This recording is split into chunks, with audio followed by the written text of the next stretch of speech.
Welcome back, guys, to Infamous Performance Podcast. Hope you've been enjoying some of the last episodes. Again, subscribe and push a like button for the previous. We've got our second guest on here today, Josh Myers. Hello. Another long-term friend I've known, introduced him to Ben. Big history we've got together, but the main thing we're going to be touching base on today is mental health, with specifically a lot of males, because obviously it's a big topic going on at the moment in the world. We've seen a massive increase in it. We're bringing in Josh in today. We're talking about how we're going to get to the story that how a bit of training and a bit of fitness has helped him improve, pulling him out of some dark holes and situations. But we're mainly going to diverge into his history, what started it, how long he's had it, and being through it. And it's just that, you know, he's a big sort of like public person now. He's an actor, been in quite a few British gangsterish dramas. Mainly one name you'll probably recognise is Rise of the Footsoilder. Yep. You've been in a few of them. Yes, I have. So we're going to get straight on with Josh's career. How did you get into acting? I got into acting when I was about, I'd say about 10, 11 years old. My father was big in the film industry. Yes, I know your dad. Yeah, you know my dad for a long time. Well, we know each other for like 20 years, which is a long time. And my father and my grandpa were big in the film industry. They did films like Dumb and Dumber, Dirty Dancing, Buster, The Mask, all the Halloween films, which we'll maybe delve into as well. Yeah. And I used to go and visit film sets and stuff like that. And I was always a non-conformist at school. I didn't really want to do the work that I didn't want to do. But when it came to like drama classes, I loved it. Yeah. That's all I ever wanted to do. My dad said, why don't you get into drama classes? And that's kind of how I started. And I went to visit film sets when I was younger, and I just absolutely loved it. And that was it. And then I carried on going to drama school. I went to Sylvia Young Drama School when I was younger. And I just carried on from there, just went from strength to strength. And then when I got a little bit older, I had a few agents who would take me on. Yeah. And then I started auditioning for film roles and stuff. And I started getting film roles. I remember my first film I'd done, I was about 17, 18 years old. And it was called Psychosis, a horror film. And I've never been so scared in my life. It was very scary because I remember when the director said to me, there's a bit where I had to get bitten on the neck. Yeah, so this is when I just started really. This is probably around the time we've probably known each other probably about 2 years or so from there. Yeah, definitely. So, yeah, I remember this. Yeah, time. because I met you when I was about 16, and I'm nearly 35. So it's about 20. I worked it out. It's about 20 years we've known each other now, which is mad. So I do remember that. I remember you showing me the pictures? photo of the makeup. Yeah. So I got bitten on the neck, and that was my first kind of like 18 years old getting into my first film. Mm-hmm. And obviously the films I do now, thank God that I'm a bit of a. I mean, this film was in and out of it within like 5-10 minutes, but films that I do now, I'm in it for longer, obviously, because I'm getting more of a face known in the British film market. But yeah, I remember the director saying to me, when the guy jumps, it was a horror film, so when the guy jumps up and bites you in the neck, I want you to scream really loud and fall to the floor, grabbing your neck. There's going to be prosthetics, there's going to be blood pumping out of you, whatever.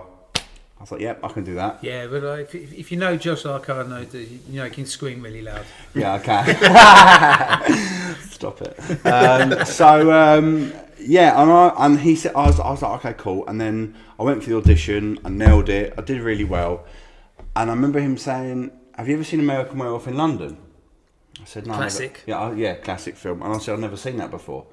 And he said, there's a bit on the moors where the werewolf attacks this guy. YouTube it. Watch him how he screamed, and that is how I want you to react when I say action. I'm like, yeah, sweet, I can do that, no problem. I've never been so scared in my life. Because I watched it on YouTube, and then when you're on set, it's very different. Like, you're on set, it's not just like how we are now. Like, yeah, I can do it. Like, there's the DOP, director of photography, so there's the cameraman, he's got 3 assistants. Then there's the microphone, he's got 3 assistants. Then there's the makeup artist, the hair team, the costume department, the lighting crew. There's like 25, 30 people just watching you go like that when he says action. So I was very scared. And he came up to me and said, right, you want to be an actor, right, don't you? I go, here's your first role I'm giving you. Right, you've auditioned for it, I liked you. Show them why you're going to be an actor. And when I say action, he's just bitten you on the neck. he's ripped your neck open. It's all prosthetics. Blood's gone. There's a guy like all down pumping blood, so it comes out. It's like it was real. Yeah. I want to see pain, and I was like, yeah. And it was snowing at the time. Generally, was snowing. It was really cold. I was shaking, scared, nervous, and I said, I'm so scared. He said, it's good to be scared. Anyway, cut long story short, and this is not bigging myself up at all. I got it on the first take, and I'm not a first take man. I'm usually fourth take. Yep. Like you do your scene. So you rehearse it. You get it a little bit better, and then you smash it. First take, I just let loose on what I remember of American Werewolf in London, and I did it. And I remember him saying "cut," and everyone was clapping. And I remember the people were like behind the camera were going, "Oh my god, I thought you was really dying. Like it was really scary." And I was just like, "Really? Was that good?" They were like, "Yeah." And I went up to the director, Reg, who you know. Yeah, Reg. Yeah. And I said, "Oh, was that good enough?" He said, "Put it this way, I don't want another take. It was fantastic." Brilliant. So that for me was kind of the first, from drama school to my first ever role in a film. Granted, it was a small role, but that's kind of how I got into it, and I just loved it. I loved being around other actors, the camaraderie, and it's how I deal with a lot of stuff. And another thing about which we'll get onto is my mental health. Mental health and depression is. It's an art form, and it's how I talk, how I express myself, and how I love being on set. And when I'm with people, I can just be myself. You know what I mean? Like I am now. But when I'm in my normal life, I can be myself, but I put on an act, like a front.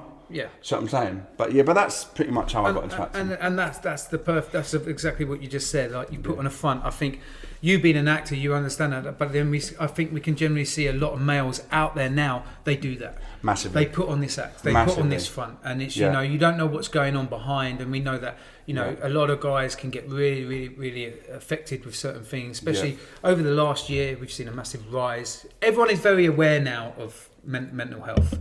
Mental health, I know it's a touchy subject. It can spiral into many, many different variations. It can be trauma. It can be problems. We know but it all ties into the same thing. It can lead down to a really dark path for a lot of males, 100%. which we're seeing now. And it's it's good. I think to open it up, get it out, understand it. As a child, I had a very tough, rough upbringing. Yep. So I had to create that book cover. I had to become this person. That facade of... Yeah, to just basically warn people away from me because I was a very, very touchy person. Yeah. And I built that up over years, flying man, over years and years and years, and only when I became like older, I started to become more aware, and obviously connecting with certain people who can bring the best out of you. Yeah, of course. All about being around positive people. It's a massive thing. And there's when I look back at things now, things I didn't understand, I can now understand it. I'm now willing to speak about it. Yeah. There's a lot of things that need to be spoken about, especially if you've been holding things in, that can create this long-term effect down the line. It just works like a chain reaction. So let's what I want to speak to you about is, when did you start to really feel like, when can you reconnect back and think, right, when did I feel depressed? It is a very good question, because I've been asked it before on other interviews or by friends or whatever. I would say, from what I can remember, is when I was about 11 to 12 years old, I started seeing a therapist, because I was scared of death. I wouldn't go to sleep. I did not want to go to sleep. Mm-hmm. I was scared of never seeing my mum again, never seeing my dad again, my brothers, my sisters, my everyone that I loved. I was scared. Well, what if I go to sleep and I die? And everyone would say to me, "Oh, you're 12. What are you on about? Why?" And I didn't know why I had these thoughts. I genuinely didn't know why I thought like that. And I found out it was part of my depression, because I didn't want to go to sleep. I was a non-conformist at school. The teachers would say, turn to page 31. And I'd go, no, I don't want to do that. I'll do 32. Yeah. I'd act out, ADHD, being dyslexic. These are all parts of my traits of being depressed. I didn't want to get out of bed in the morning, but I'm a young kid. I should be sprightly and jumping out of bed. I want to go to school or see my friends.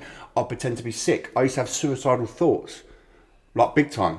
And only, I'd say, the last 18 months to 2 years has probably been the best years of my life. That's good. And because people don't know this watching, but I've stopped drinking and stuff like that, and we'll get into that situation like we know when The most biggest reach out thing for people when they do Yeah. start going down that dark path is drugs or drugs, recreational drugs or alcohol, Yeah. because it's a blocker, isn't it? Yeah, It's a number. So it 100%. numbs you out. You can go into what they think is a happy space or get away, but then we always realise that it's an add-on effect. It just makes things worse and worse and worse. And some people can stay in that rocky road for a long, long time until it becomes an addiction. And when it becomes an addiction, then as we know, it's like identifying that you're addicted, and then later on, getting the help to get over it. So we know that can lead to... Well, like for me, drink was a big thing for me. It was, I had a lot of problems and demons, and being depressed, and like I said, I'm not afraid to admit it on social media, on my own social media. I talk about it. I take pills for my depression still to this day, and regardless of it might be a placebo effect where it might not even be working, but my doctor said to me, well, if you feel you might come off it and it might affect your depression or your stability, don't come off them. So I don't. And I've been taking them for the last probably 10 years now. I've been taking pills for my depression. And one thing I know, which we'll talk about, is the one thing that massively helps me with my depression is my training and working out. And I know we will dive into that, and that's massively... And that's it, because the main thing with us being a performance podcast is that we are trying to branch out and give people information, but valid information. Like, we know you can get to a gym and kill yourself for an hour. Like, what me and Ben are very passionate about is going, right, there's a lot more. Like I say, and I've hit in many of the previous, is like, you can go and do your 1 hour, but really it's about the next 23 to complement that hour. Like, they work both in hand. That 1 hour is going to make you better in life. Yeah. But then getting the 23 hours to make that hour better. Right. Okay. So it works round in circles, especially if you're looking to move somewhere with fitness and just look like we go. Longevity is the main. I think about old age quite a lot now, but being a 40-year-old man, before I wouldn't touch it, but now I'm very more aware of illnesses. Because you're getting close to that. That's why. Yeah, and we can, but we're moving a little bit away. Let's get back. Yeah. So once you realise this, how long did it take for you to actually fully understand it and then realise that, there's depression? Because we always, I always known you as well, that there was jokey, funny kind the of jokey thing, but we also had the Tourette's thing as well. Not a lot of people. Definitely would 100% not see it in your acting. Yeah. But me knowing you, as you do as a mate, you chuckle about it. Yeah, of course, yeah. But we do know that there was that as well, and then that's twitches in my eyes, twitches. So that was another thing as well, which again in some interviews I talked about and some not, but that was part of my, I would say, my depression and how my mental health was. Is that if I was nervous in a situation, I would twitch my eyes. Yeah.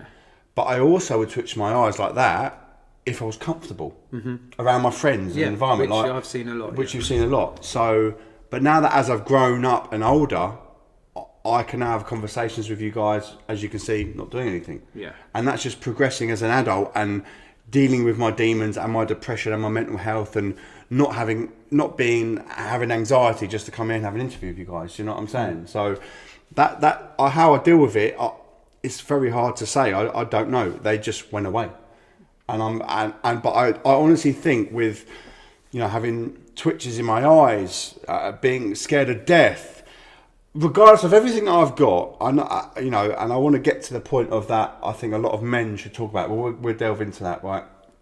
But regardless of what I have and what I feel that I've got in my depression wise, the one thing that keeps me going and makes me feel amazing every day, that stops my depression, regardless of the pills, like I said, there could be a placebo effect, is my training. And I train since, look, how long have we known each other? I go to the gym, I train, not as hard as you guys, granted, but I do train. But since January the 1st of 2021, I've trained every single day and not had a day off. Still to this morning, I train at home. So when there's people out there saying, I don't have time, that's rubbish. I'm really sorry, because I wake up at 4:30 and I train. Yeah.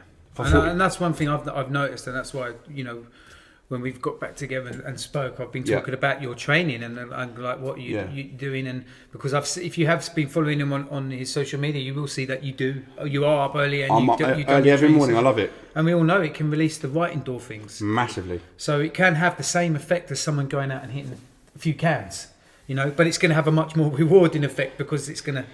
Listen, regardless of people who have depression like me, because it never goes away. Because regardless, I could leave here tonight and I could have a bad thought and I could not want to get out of my bed for the next couple of days. But I don't let that get to me anymore. I really don't.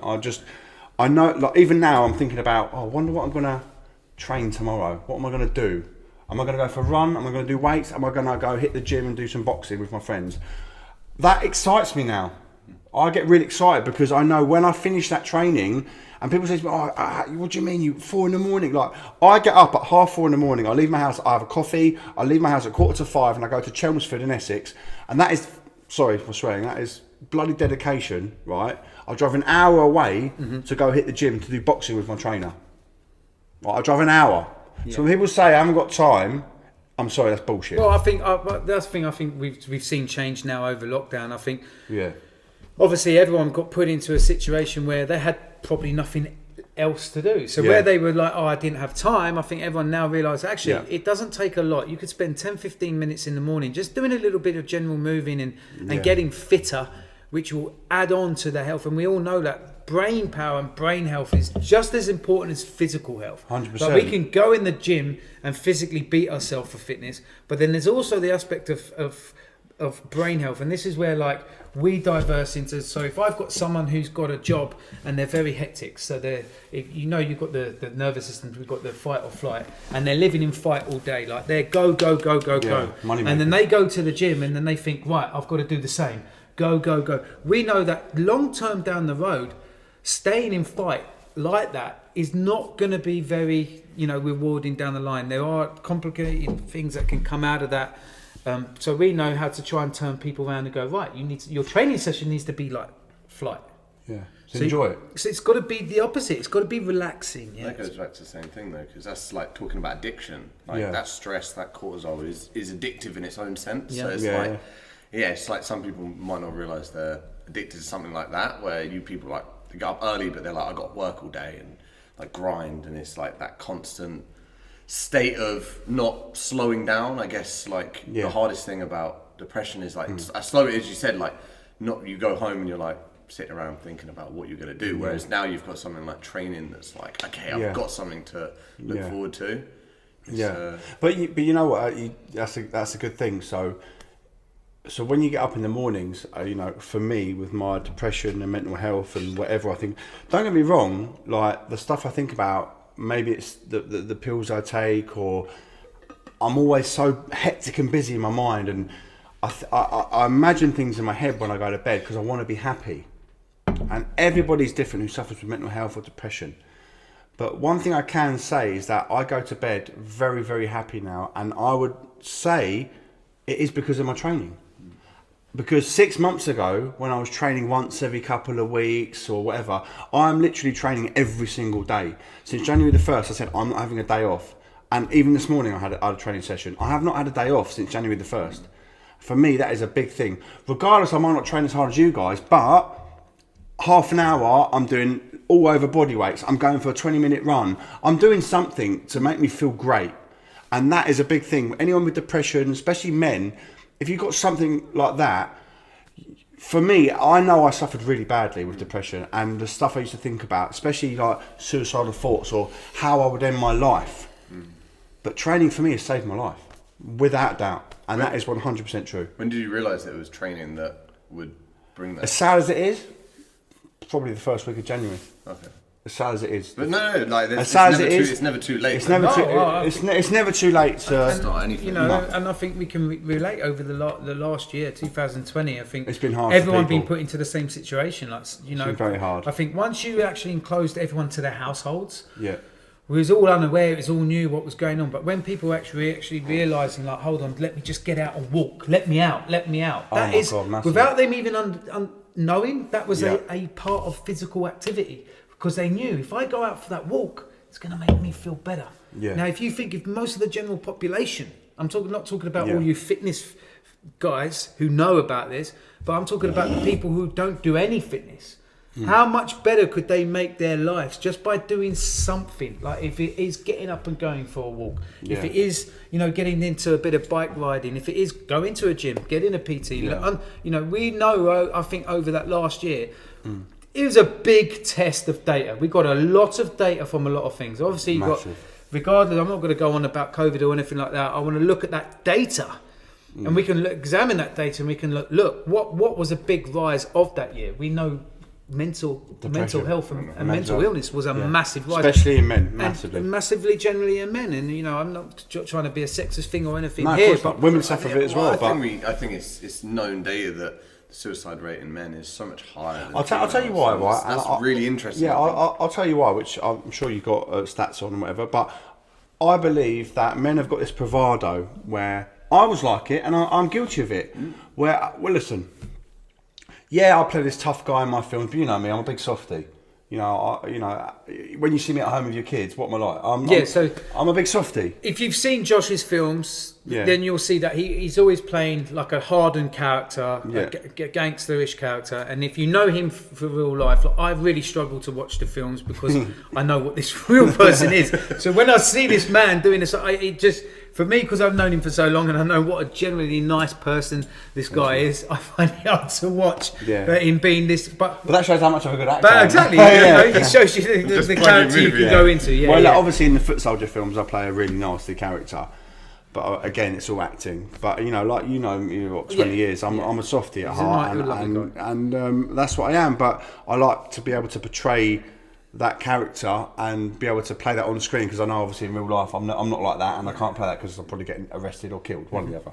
But anyway, regardless of touching about what we were saying, that I believe a lot of men suffer with depression, and there are a lot. I mean, look, I'll be honest with you guys, everyone watching this, and I really hope you do. Like, for me, Tristan is someone I've always looked up to, and you know that I love you like a brother, right? But you are a tough guy. Let's have it right. You are a tough guy.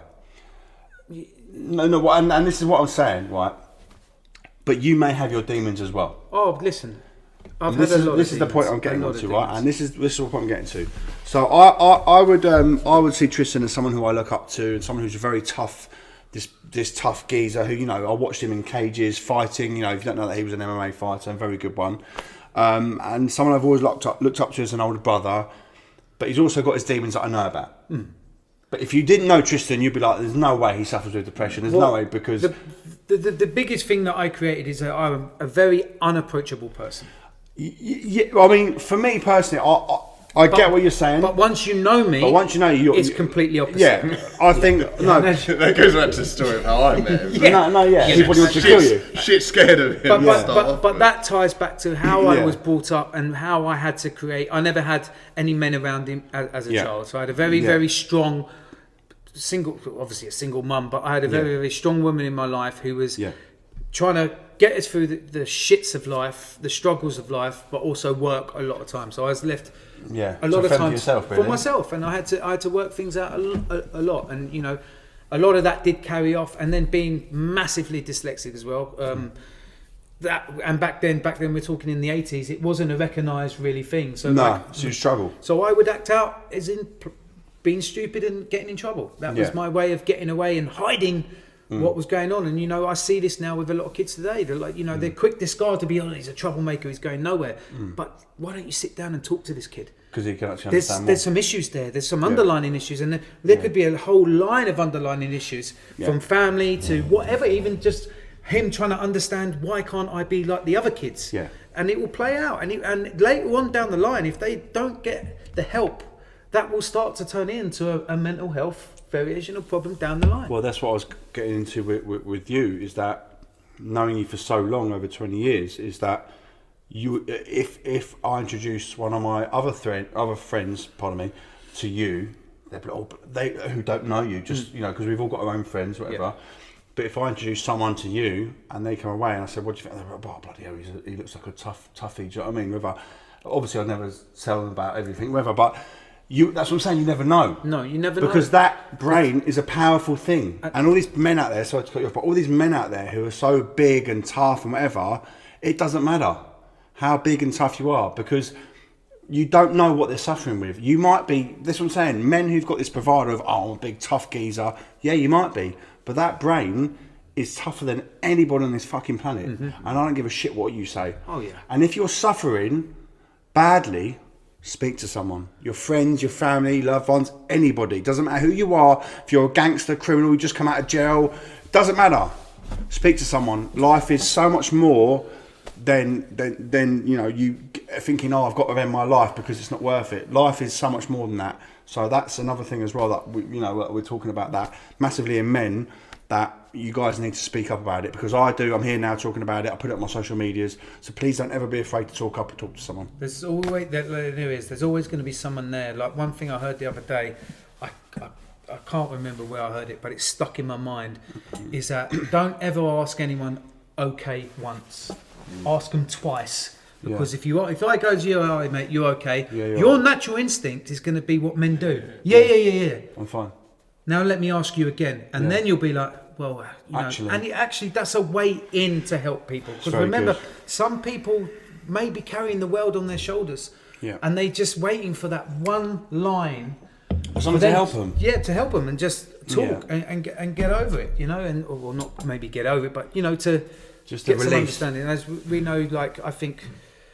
We had a friend who committed suicide a long time ago. Our friend Marcus. You know, rest in peace. A generally lovely human being. I was at the gym with him the day before. Well, this is what I mean. So we were in the gym that Friday, and then, you know, I'm not going to go into his story too because it's his private life, and I've got to respect the family and stuff like that. But he had an issue, and you know, as guys, you try and joke it off. And us being younger then, you didn't really realise about that. You would never ever think of anyone of your mates to go off and do that. And then by the Monday, I remember my mate Chris phoning me in tears on the phone, and he said, Marcus has committed suicide, and I was like. Very sad. I couldn't take it in. I was like, what are you talking about? Well, we was with him Friday. Everything was cool. We were joking about. We were lads. And it just shows you. Was joking about. And it just shows you, man, like, you know. I don't know. I can't say that I've... Obviously, suicide is a topic now that you can think about it. I don't think I've ever been to a point where I would do it, because I've always... Have you ever thought about it, Tris? Not saying... But, I mean, have you ever thought about... what would happen in life? I think about the people around me now. What they're suffering. They're suffering, and that's what I used to think about. That blocks. So my mum has been a big player in my life, from having my single mum. I would have gone and joined the Marines. I was destined to be a Marine. I would have loved to have been in the army. I'm telling you, I was born to be a Marine. Everything I've done, I was born to be. Everything about that, I was bad at. But my mum, I may never forget me telling my mum, I've had enough, I'm going to go and join the army. And she broke down in tears and said, please don't leave me, because she's on her own. Yes. And, you know... Great mum. Great mum. And, fantastic, you know, mum. I never done that. And when, you would have been you'd have been in the SAS. You know that. You'd have been in the SAS. Listen, if anyone knows me, I love my training. I love all that sort of rough and stuff. But I love the mental side of testing. I do. He would have knocked out the sergeant. I do. Shouting in his face. Bosh! But, you know... It's a point now that, you know, I'm older now, I'm more aware of things now. More wiser. I've pulled through. I always say I've had a guardian angel. I've always had someone there. I don't know who it is, out of if it's, you know, family or something, but always someone been there to sort of like edge me out of that dark path that I've been heading down. And I've headed down that dark path. Because you had some dark paths. I've had some I've had some very dark paths. Yeah. Even situations which we won't delve into, but even situations which I know that I've been in myself where but where I've had to call upon you to help me. Yeah. As a friend, someone who I can confide in, where, you know, not many people know this and I won't get into it, but Tristan's been not only an older brother to me, but pretty much like a father figure to me, really. Well, yeah. You've done so much for me and helped me. I'll be honest, and this is for all the viewers, and I'm always, you know, I've never actually got the chance to say this, but if it wasn't for Tristan and someone else who I won't name, I'd probably be in a bad way right now. Well, you could have put a massive stint into your career. Let's put it that way. Let's put it that way. You know, let's leave it at that. It's like I say. He's helped me a lot. I love him. Like they say sometimes water under the bridge. If you're able to let that go, that's probably one of the best things you can do. Is don't let it burden your life. Water for ducks back. Obviously, different situations, different cases. But if you can look back and go, right, let that go. Like there was a few situations with me as a kid, seeing what my mum went through, seeing what some people put my mum through. I always had the revenge in my mind. And I always wanted to go back and get these people and really, really do some business on these people. But then somewhere along the line, I realised, Tris, that's not going to make you any better. I'll probably then regret what I've done. And it's not going to make me mentally any better. Now, if I can let go of it... Makes you a better person, a bigger man. Hey, I've let go of it. it's done. It's done and dusted. You know, Yeah. it's better to let some things go than to take out action on some things and get yourself into a much bigger piece of situation and trouble down the line. But makes you a bigger man. Getting even though all that anger. But there we go. That's the thing. The bigger man. We get the bigger man comes out and it's perceived in such a way like, yeah, it's okay to turn your back on things. Of course it is. It's okay to say no. You know, especially and this is where we see with kids when they're influenced in the group. You know, they used to talk about it at school. Oh, the kid's smoking. No, you don't smoke. And then they take the mix. So you'd want to smoke. You know, that doesn't stop depending on the crowd of people you were with. Yeah. So change it. Well, that's one thing as well, and you know, this is relating to other, like I said, other interviews I've had. Is that if you're a young kid, a male, a woman, whatever, and there's scenarios that you're in, if you know it's going to get you in trouble, get you hurt, or get you in prison or dead, don't do it. Don't do it. What are you doing? Don't do it. Think before you act. Yeah, but now you got to look at it like A lot of kids don't. Tris. no, because now we didn't have this growing up as our age. You'll be more into tune to this at your age because you're younger. But now the social media, like you were probably, how old were you when YouTube and things like that started coming? So I wasn't. I think the first thing that I ever got onto social media wise was MySpace. MySpace, yeah. And that was I must have been around 24 then because I remember I was fighting and I only set that up for my fighting. You were 24 when you was fighting.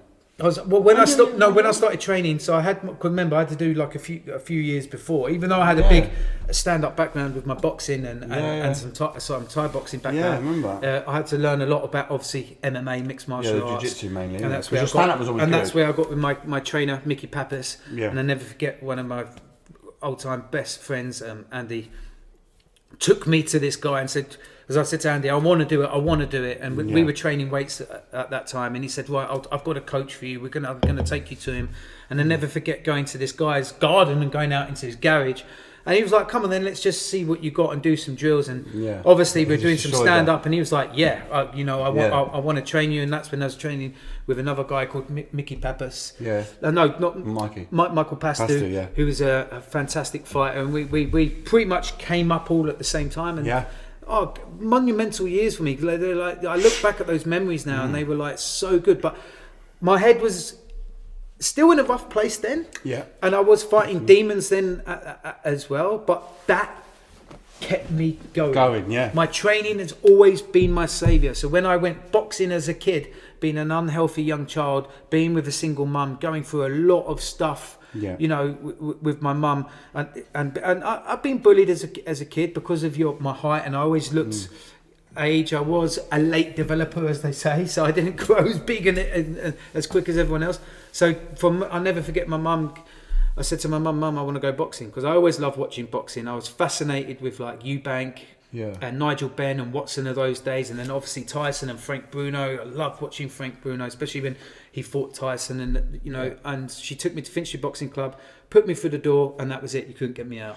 Amazing. And I learnt my boxing there through the Oliver family. Jimmy Oliver taught me boxing.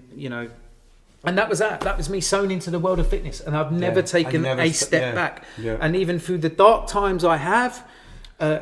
That's the one thing that pulls me through. It keeps me going. And back then I would never have noticed that. It was just a thing I do. But now I can look at it and go, wow, my training has saved my life many, many, many times. Yeah. And I'll concur on that. And I'll say my training that I'm doing now is, I mean, look, let's have it right. I wasn't as fit or training as hard as you were in the gym, but I've known you since I was 16. Yeah. I'm now 35, so it's like 20 years.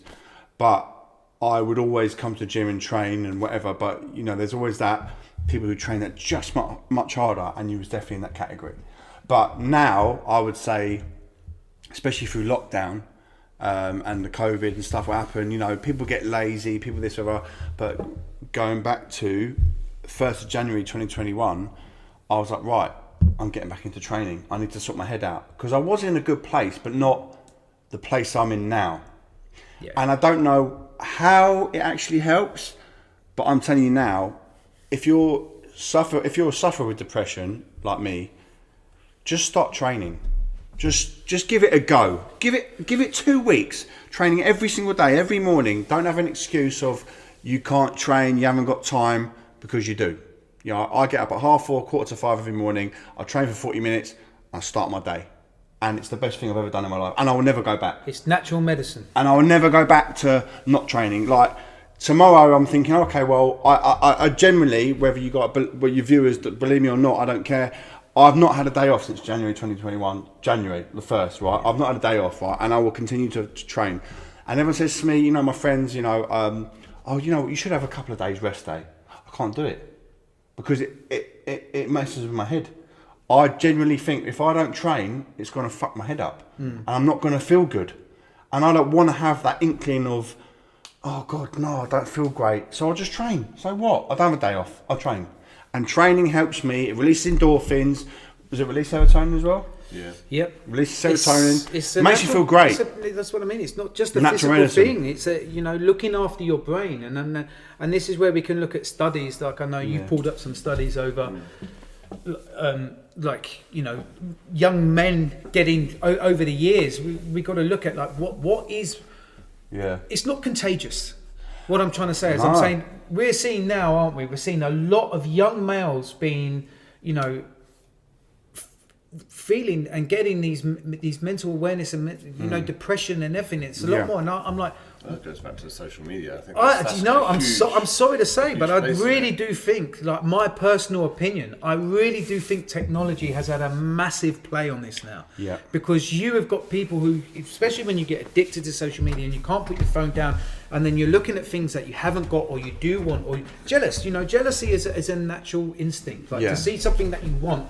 You know, we know that goes back a long way, and it's like, how many kids don't recognise this? And now you're living in sort of like a spiteful world where it's almost envious but jealous at the same time, and that can create. Always want what you can't have. Yeah, right? And you know, I think listen, we've all gone through that. Yeah, it's good to see people like you and like Yeah. Tyson Fury speaks about it a lot. It's like people that social media portrays as like, oh, you have everything, but actually, like as you said, it like depression, mental health doesn't discriminate against anyone. Listen, let me tell you something now, right? And this is a fact, right? And this has been said, and you're going to go, oh, so stereotypical. Money does not buy you happiness. Well, it's the biggest saying, isn't it? It's the biggest saying, but you know Biggest what? saying. But you know what? It's fucking true. It is true. Honestly, it is so true because I could have all the money in the fucking world. I can make, if I made 100 grand on my next film, granted that's not life changing, but it helps massively to anybody, I would still feel the same I am now. If I won 190 million quid on the lottery tonight, tomorrow, I'd still feel how I feel now. Well, Do you see what I'm saying? Granted, it might make me happy for a week, buying cars, buying houses, but I'm still going to be a recluse. I'm still not going to want to talk to people. I'm still going to want to go out for dinner, which I do. I go out for dinner on my own because sometimes I don't want to talk to anyone. And that's not me being antisocial, that's me being depressed. Because some days I go out and I don't want to talk to anybody. I don't want to pick up my phone to nobody. every day. No, but that is part of it. That is part of it, guys. That is part of it. When I wake up in the morning, I think, do you know what? I put my phone on silent. I don't want to talk to anyone. I don't want to talk to nobody. Right? Why should I be like that? I'm a happy-go-lucky guy, as you know. I'm a lovely guy and I'm happy and I'm funny, but people don't know I have down days still. Regardless, I might, I feel like shit, but I'll still train. And if I didn't train and I had a down day, don't come near me. As in, not like physically, but just just get the fuck away from me. And I think that when you bring in the money situation, we know that saying is very true, that It is money 100% can't buy you happiness. Because it can't. Because It tells you need money. exactly, right? but this is the exactly that, Ben. This is the loophole with it. So, like, I think with most general males who have got families or whatever, I think what money can bring you is security. So it can bring you not worrying about that next bill, not Mortgage. defaulting on a credit card. No. And I think, and this is where I say money plays into greed. So if you can earn a good wage or earn anything and substantially be security safe like that, live your life to the happiest you can be. But when we get 100%. caught up into that cycle of we need more, it's like an addiction. It's like I need more money. I'm like, what do you need more money for? Or are you looking to go and open a new plaza of hotels? Like what you know? I understand if you're looking to secure family down the line, but I'm also there to teach my boys, right, you need to do this to earn it. You know, I'm not going to hand everything down to you. I've messed up. And I'll hold my hands up and I'll tell you now, look, I messed up as a 20, 30-year-old. I was wild because I never had that male person there go, Tris, that money you've just made, put that in here. Do this, do that. I was like, whoa, motorbikes? What? Yeah.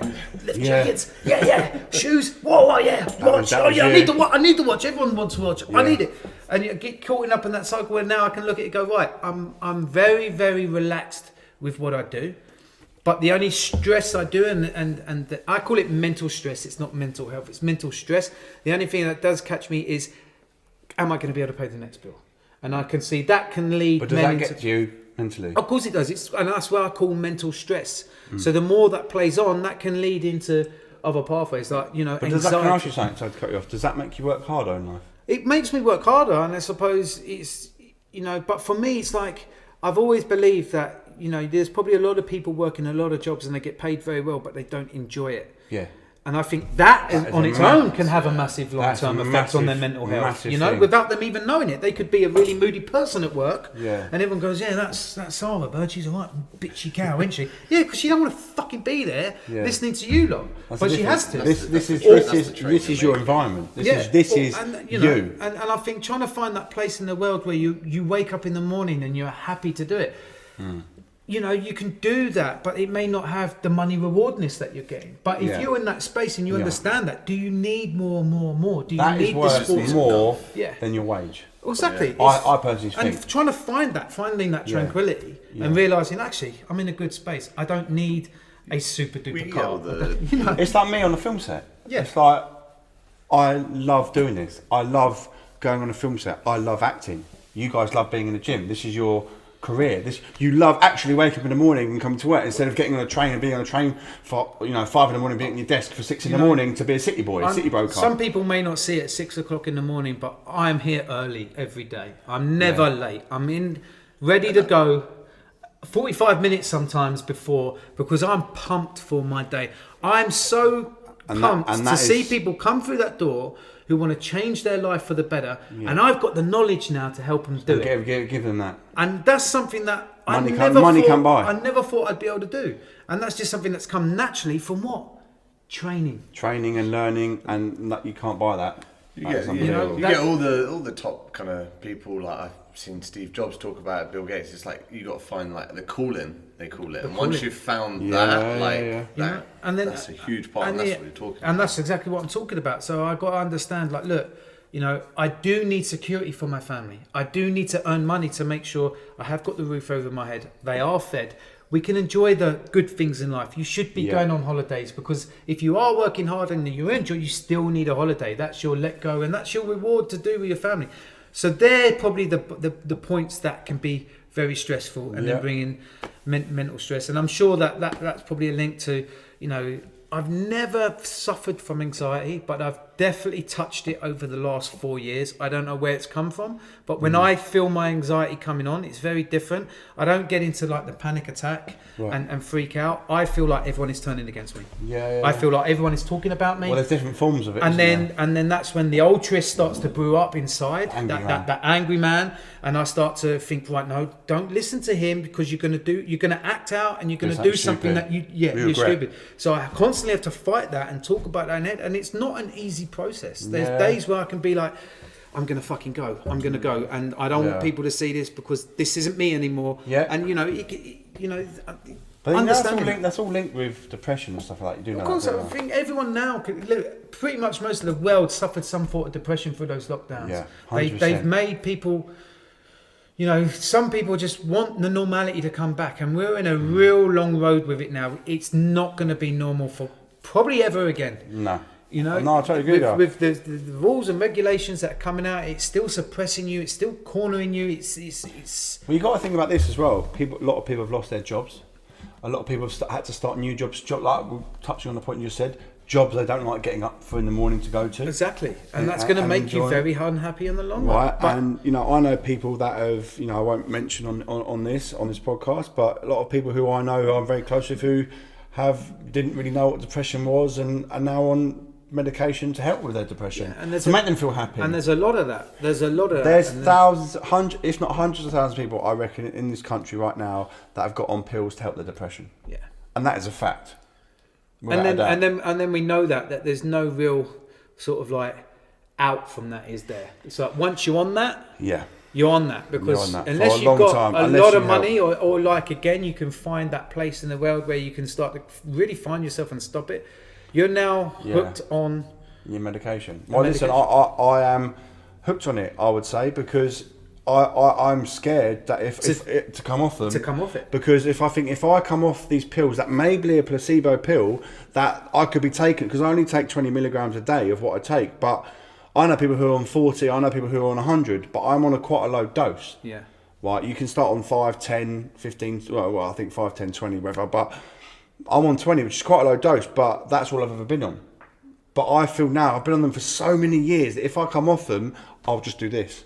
And I'm scared to do that because I've become such in a good place right now. Why would I risk coming off these pills to go, basically like just go downhill? And that's it. And so I don't do it, so I stay on them. And stuff like that. And that's a lot of people. Yeah, and that's stuff that we need to be more aware of. We need to find ways to help people, because that's something that I don't know too much about. And if I'm training someone and they're telling me, oh yeah, I'm on these and that, I'm like, wow. For depression. Yeah, it's you. I think digging in, researching, be more aware, notice things, and we can help everyone out. And like I say, don't be afraid to talk out. It's the biggest thing at the moment. 100%. And be kind, guys. Be kind to everyone. That's a good thing. That is a massive thing. I think that's rewarding. It costs nothing to be kind. It's free. Manners cost nothing, and to be kind to someone, especially me, like.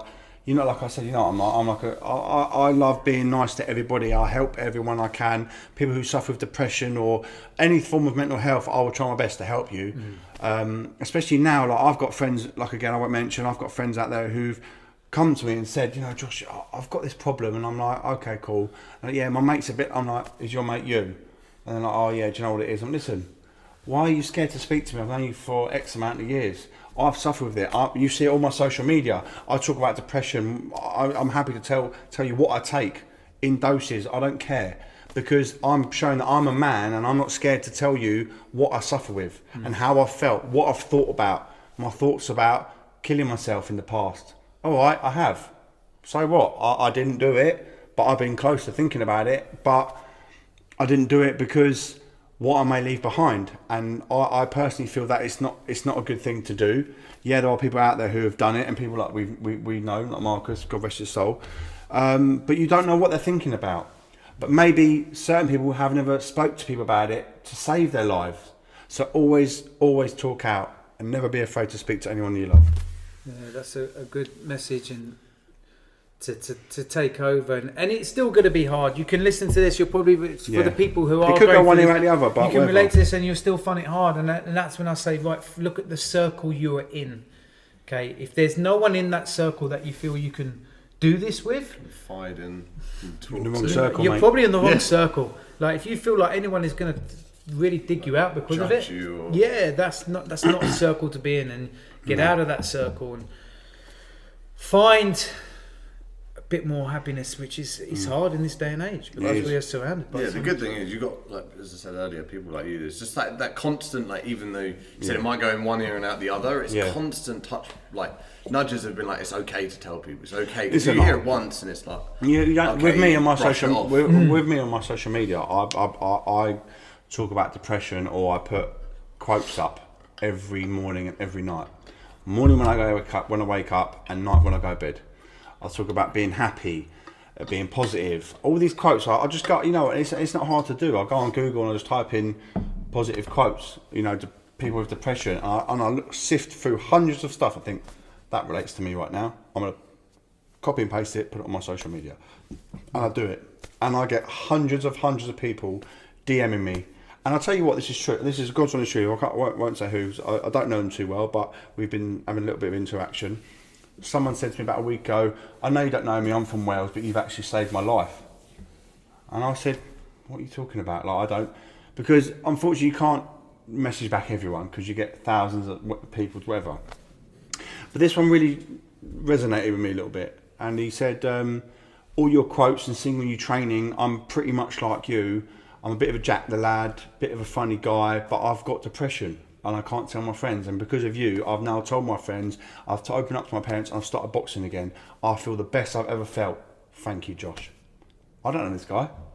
And he said, if it weren't for you, I'd probably be 6 foot under.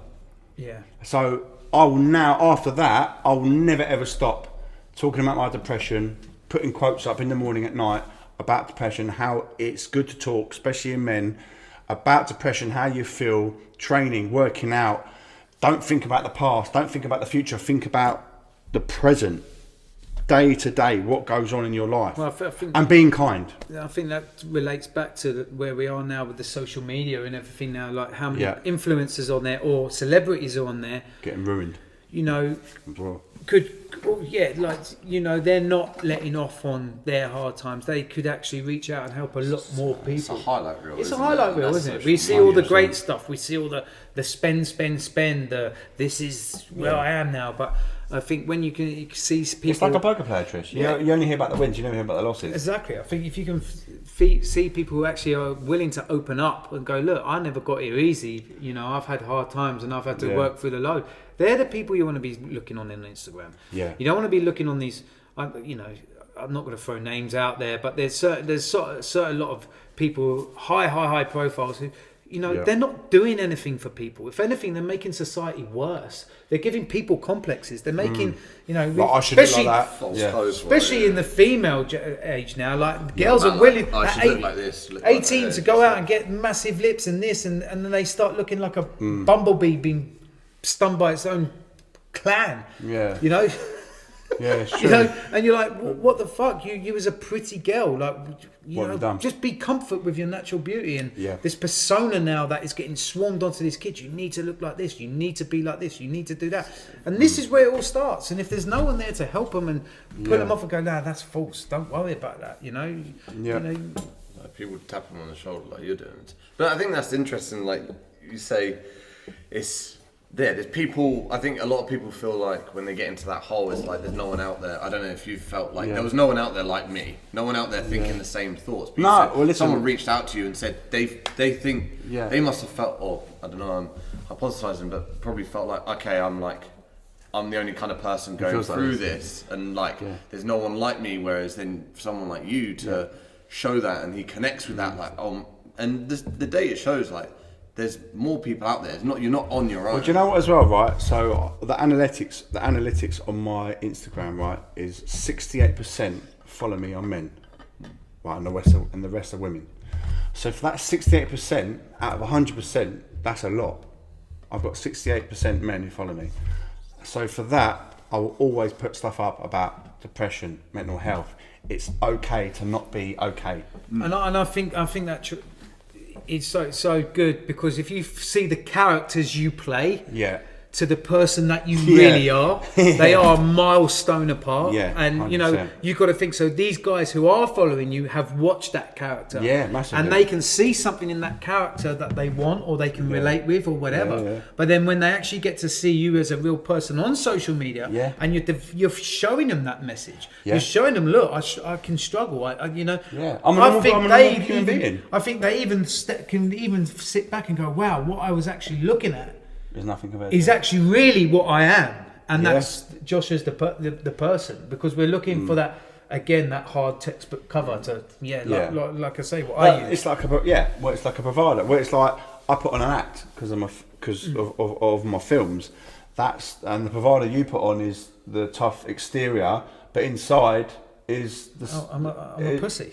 Well, I wouldn't go that far, Trish. But I wear my heart on my sleeve. You wear your heart on your sleeve. When people if people knew you like how I know you, you're a kind, loving husband, and you're the most amazing man you'll ever meet, and you're someone who I look up to, and someone who I can always talk to. But if you didn't know you, Trish, when you first met, and you think, see you next Tuesday. You'd think, oh, what a moody lunatic he is, but he's not. And I like that because I always felt like if you wanted to be your friend, I would have to see a trait that I like. Yeah, I get that. If there's something that I don't like, you'll know about it. I won't give you the time of day, and it ain't even around. I'll be fake around it. I'll let you know I ain't got the time of the day because there's something.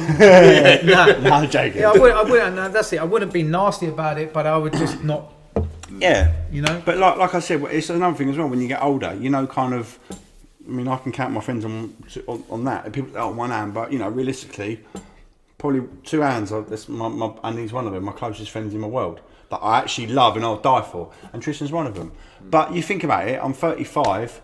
How are you? 26? 26, right? You've probably got loads of friends as well. Yeah, you've got a good age category You've got here. a So good I'm age, obviously the old man you're the old in the dude. block. But, Yeah. you know, you can see how different it is now from his younger generation to your younger generation. Yeah. And everything is, you know, it's there and it's getting worse. Yeah. That's the thing we're trying to get the message of. It's not getting any better. This is a bad situation now. It's really been highlighted over the last year, and it's I'd say it's in a big drastic case. Everyone needs awareness of what's going on. 100%. You know, because we are seeing a lot of males taking their lives at a massive rate now. Yeah, it's interesting because I got some stats up here, and it's like the female percentage for 100,000 people since the data started in 81. It was like, for men it's 20 per 100,000 will commit suicide. For females it's 10. Wow. But since that's changed, the men stat has barely moved and females is cut in half. So Really? yeah. So men are still higher. So it's men's literally stayed the same and potentially gone up a little bit.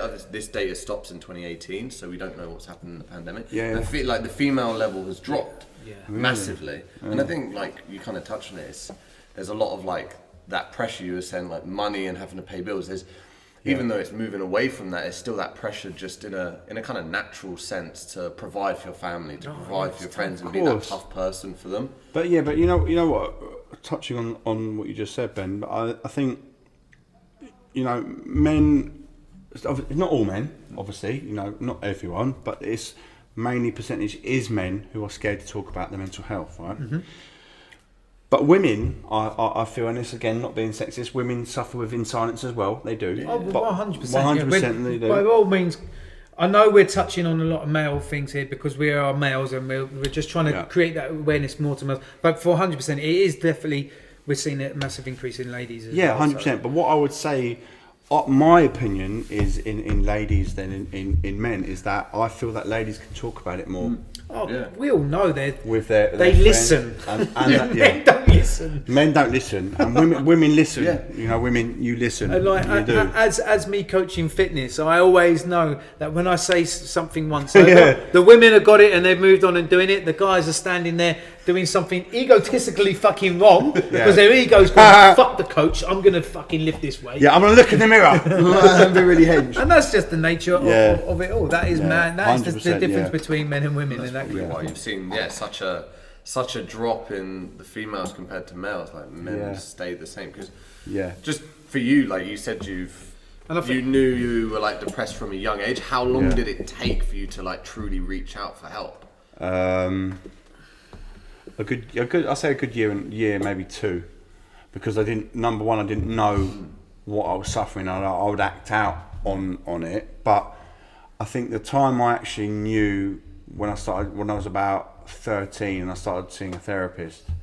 I mean, that's a young age to start seeing a therapist. That's a huge young step age, isn't it? You to know, take, my mum and dad would take me out of school to take me to London. You know, I was very, very, very lucky in that aspect where I had amazing parents. I still do. Yeah. That would look after me and give me the best healthcare or best to my ability. You know, and health is priceless. Health, you know, money can't buy you happiness, and money can't buy you health. You know, it really can't. But you know, I was very lucky that I had the mum and dad that would support me and help me to the best I could to find out what was wrong with me, to help with my depression, to find out why. And do you know what? I still don't know why I had that, why I was afraid of death, why I used to think about having dark thoughts when I go to bed, and what if I never woke up, how would my mum feel, how would my dad feel, how would my family react? I still don't know what, because my therapist never figured it out, and I still don't know to this day. I don't have it anymore, thank God, because you know I'm in a very good place mentally and physically at the moment, like I said at the beginning of the podcast. But I still, to this day, I'm 35, don't know why I had those thoughts. Why would I have the best day in the world? I'd see my daughter, I'd go and be with my friends, have banter like we are now. Go home tonight, go in my bed, and I'd be like, what happened if I jump off a bridge tonight? If I just stepped out the window and I did this and I jumped in front of a train? Why am I thinking like that? Yeah. What the fuck? So your parents created the environment for you to be able to be open about that. 100%. I think that's the big thing. And I think that's another thing as well, is being open. And even if tonight, you know, I'm sure I don't. Let's say, for example, I had a dark thought, I know I can call my mum, or I can call my dad, I can call my brother, I can call Tristan, It's that- and I can say, listen, I'm having dark thoughts, mate. What do I do? How do I get over this? Because bottling it all up does not fucking help. Yeah. Because it makes it 10 times worse. You're either going to act upon it, which some people do, or you're going to fucking be like in a really bad place physically and mentally. Like you're not going to want to get out of bed. You won't want to eat. You won't want to drink. You won't want to sleep. Like you will be in such a bad place. So the best thing is to do is to talk about it and release it. It is. Just create an environment with your friends, as you said, like the male bravado. 100%. Like, create that environment. Fuck the male bravado. If I've got a problem, I'm going to call Tris. If I've got a problem, I'm going to call my mum or my dad. I'm not scared. You're granted, I might be scared that I might scare my mum and dad. Go, listen, I'm thinking about killing myself, but at least I'm opening up and talking about it. Like That's the first step. So much more if you never told Listen, them. that is the first step of opening up. That is such a strong and brave thing for you to do. You know, like over this lockdown, it was a roller coaster of a ride for me. Obviously, not being able to go to work, not being able to go, not being able to go to the train, and that put me into a very, very, very dark place. But at home, I was really trying to fight it and say, right, I've got to be well with my family. And she was noticing it, and it was like, you know, we went on a couple of walks and just you know, and I managed to talk to a few people, even like my boss Ben here. He picked me up on it. Like I said to him, I wanted a coaches meeting on Zoom just because I wanted to see the coaches and talk. And we were all talking about how's it, and they're all going, well, I'm all right, I'm doing this, and I was like, no, man, is it only me? And I'll never forget after that Zoom call, within 5 minutes, Ben phoned me up. I said, Tris, are you all right? And he noticed that, and he knows, I think, because obviously I work with him, he knows how important this place is for me. Yeah. Like, this is my world. Training is my life. It's always been for you. I love it. And you know, and then another person throughout lockdown was a good friend of mine who I used to work on the doors with, John. You know, he picked up on a message and he sent me a message privately, because we're on a group chat. Yeah. And he come out the group and sent me a message and said, Tris, are you all right? And I could have quite easily have gone, no. Sweet. But I went, no, fuck it. No, I'm going to tell him. Yeah, good. And he helped me out, and I love you, John, for that, and I love Ben for that. You're two male guys who I normally wouldn't.